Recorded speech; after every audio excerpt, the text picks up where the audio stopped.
Hai teman-teman semuanya, saat ini kami akan membahas materi mengenai lokasi perusahaan dan pengelolaan industri. Sebelum itu, kami ingin memperkenalkan nama kelompok kami, yaitu 1. Rizka Ramadila Khairun Nisa, 2. Kelvin Siaan, 3. Jafira Anggreni, 4. Fitri Adawiyah, 5. Deswina Fitri Indriani. Berikutnya kita akan masuk ke pembahasan materi. Pengertian perusahaan. Pengertian atau definisi perusahaan ialah suatu tempat untuk melakukan kegiatan proses produksi barang atau jasa. Perusahaan merupakan kesatuan teknis yang bertujuan menghasilkan barang atau jasa. Perusahaan juga disebut tempat berlangsungnya proses produksi yang menggabungkan faktor-faktor produksi untuk menghasilkan barang dan jasa. Pengertian lokasi perusahaan. Lokasi perusahaan adalah suatu tempat di mana perusahaan itu melakukan kegiatan fisik. Contohnya, bentuk lokasi perusahaan adalah pabrik tempat memproduksi barang. Faktor pokok penentu lokasi perusahaan antara lain letak dari sumber bahan mentah untuk produksi, letak dan pasar konsumen, ketersediaan tenaga kerja, ketersediaan pengangkutan atau transportasi, ketersediaan energi. Jenis lokasi perusahaan yaitu 1. Lokasi yang ditetapkan pemerintah, contoh kawasan industri Cikarang, Pulau Gadung, dan lain-lain. 2. Lokasi yang mengikuti sejarah. 3. Lokasi yang mengikuti kondisi alam, contoh tambang aspal di Buton. 4. Lokasi yang mengikuti faktor-faktor ekonomi. Perusahaan dan lembaga sosial. Perusahaan adalah satu unit kegiatan produksi yang menyediakan barang dan jasa bagi masyarakat. 1. Tujuan pendirian perusahaan dibagi menjadi 2. A. Tujuan ekonomis berkenaan dengan upaya perusahaan untuk mempertahankan eksistensinya, contoh menciptakan laba, pelanggan, keinginan konsumen, tenaga produk. B. Tujuan sosial.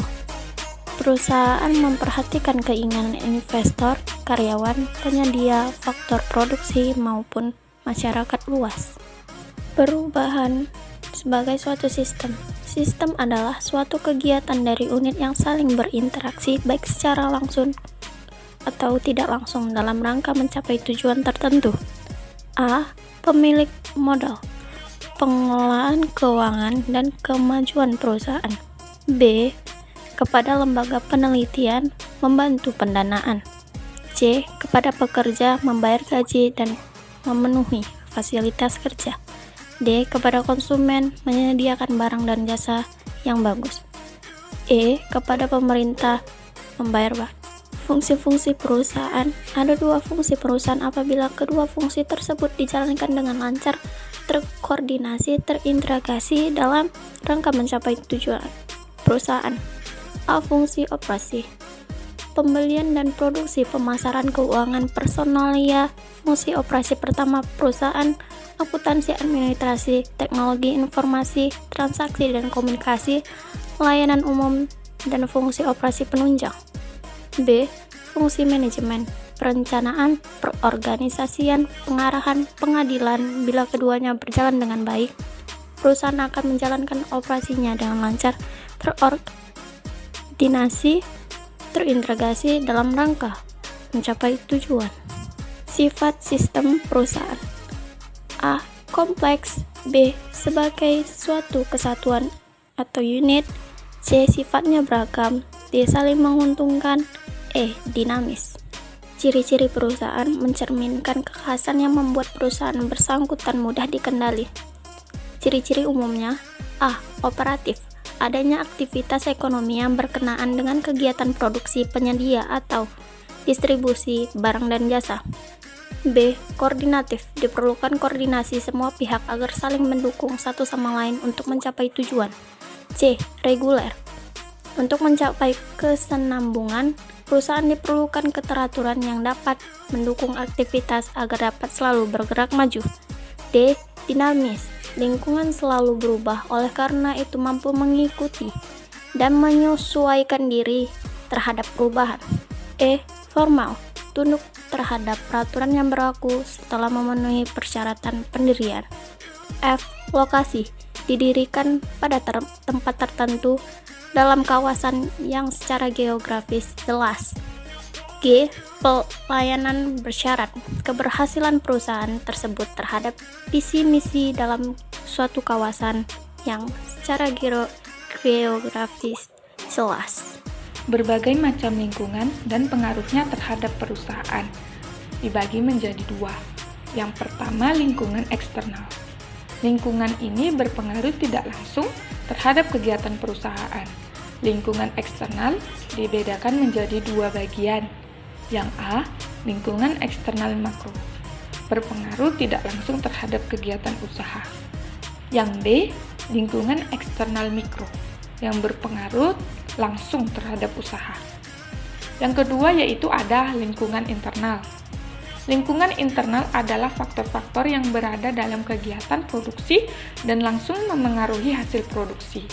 Faktor lingkungan antara lain, yang pertama lingkungan perekonomian, yang kedua lingkungan politik, yang ketiga keadaan sosial.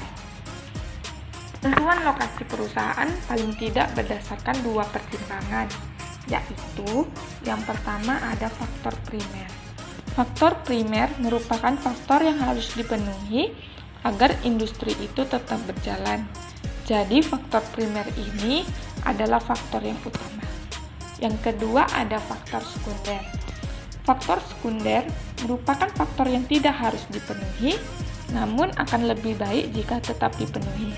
Jadi, faktor sekunder ini faktor pendukung.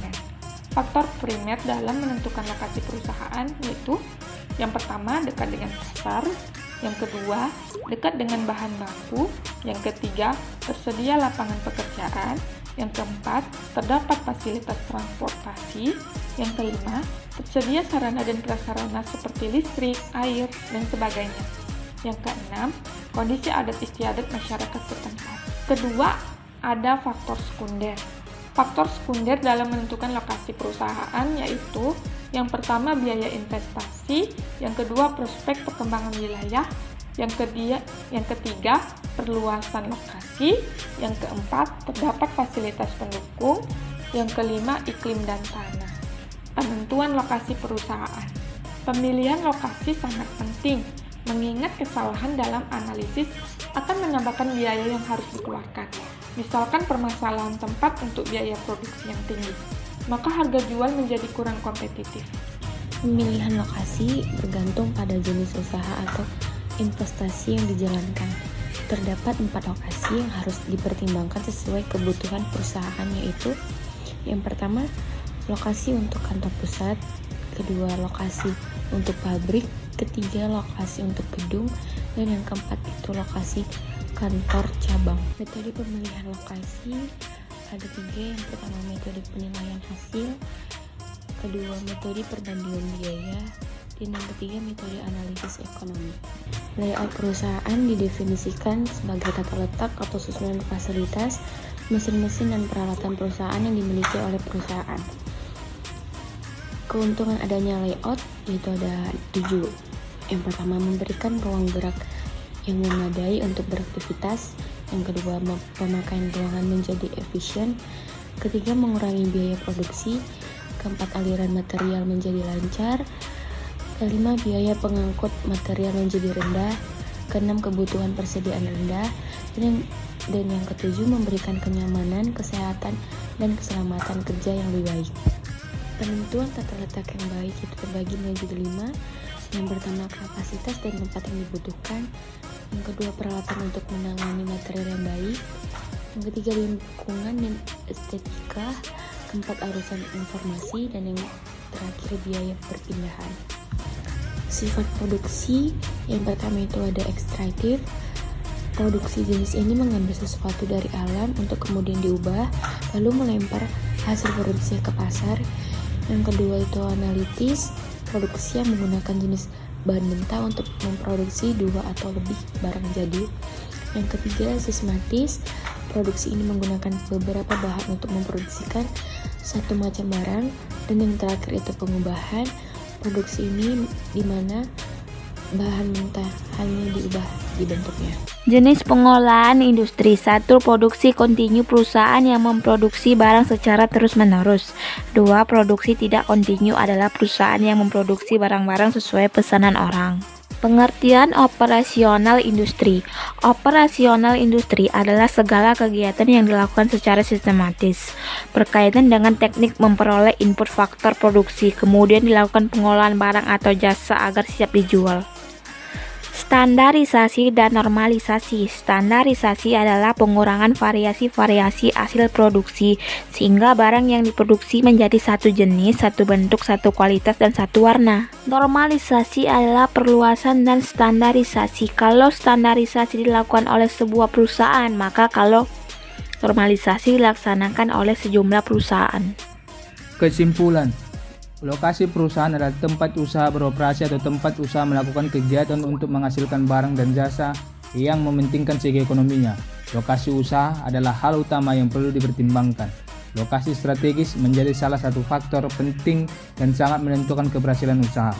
Pengelolaan industri adalah cabang manufaktur yang berhubungan dengan rumus dan resep pembuatan dan dapat dibandingkan dengan manufaktur diskrit yang berkaitan dengan satuan diskrit, tagihan bahan, dan perakitan komponen. Demikianlah pembahasan materi kali ini. Jika ada kekurangan dan kesalahan, mohon dimaafkan. Sekian dan terima kasih dari kelompok kami.